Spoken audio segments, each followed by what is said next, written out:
Well, they measure inflation with an index called the Consumer Price Index for wage earners.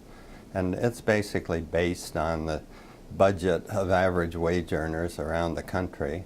And they find out what they spend their money on, and then they look at the prices of the things that they spend money on, and they compute the costs of buying a basket of goods and services with a few adjustments to it.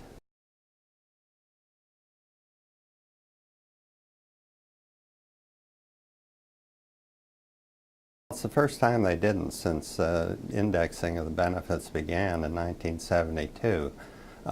Basically, they didn't get any inflation adjustment because there hasn't been any inflation since 2008, the last time they did get an adjustment.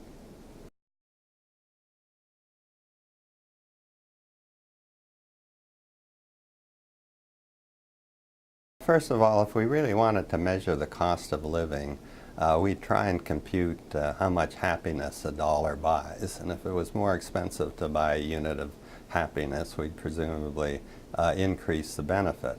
But of course, you can't measure such a thing. So we use a crude approximation, which is the Consumer Price Index. And that is based on typical purchases of American wage earners, and they look at the prices of things that are purchased. Now, the Bureau of Labor Statistics has gone to a great amount of trouble in recent years to try and make it more like a true cost of living index. Before 1999, you looked at the basket of goods that people bought, and you assumed that they bought exactly the same amount regardless of price. So if the price of rye bread went up, you just bought the same amount. Well, people don't behave that way, and it's more likely that they'll reduce their purchases of rye bread and increase, say, whole wheat bread purchases. And now the CPI takes account of that, so that's a big improvement. However, it doesn't reflect the fact that if the price of bread goes up, maybe you'll eat out more at restaurants or something like that. That sort of substitution isn't in the CPI right now. And it would make it closer to a cost of living change if it did take account of the fact that people substitute across categories when prices change. The other big problem with the Consumer Price Index is that it doesn't handle new products very well. I mean, your dollar is obviously worth more now that you can buy an iPhone or an iPad, something that didn't exist a very few years ago.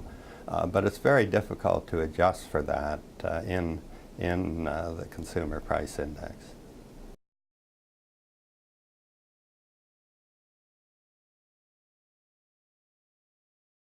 There's an experimental index that the BLS uses, which does take account of the fact that people might, say, buy more food in restaurants if the price of buying groceries went up. And that could be used. It goes up less than the regular CPI. Now, the problem is that it takes a very long time to collect the data for that. So you would have to base your adjustment on preliminary data and then correct in subsequent years. Another possible index is a special CPI that's been created for the elderly. It reflects the fact that the elderly spend a lot more in health care than other people, and the price of health care has been going up a great deal more than the price of other goods and services. But it hasn't moved that differently from the regular CPI because even though the elderly buy more health care, it only accounts for about 11% of their budget. The big overwhelming item in everybody's budget is housing. And the price of that changes about the same for everybody, and that tends to drag the indices together. So the special index for the elderly since 1997 has only gone up about 1/10 of 1% a year more than the CPI W that's used to correct for inflation now.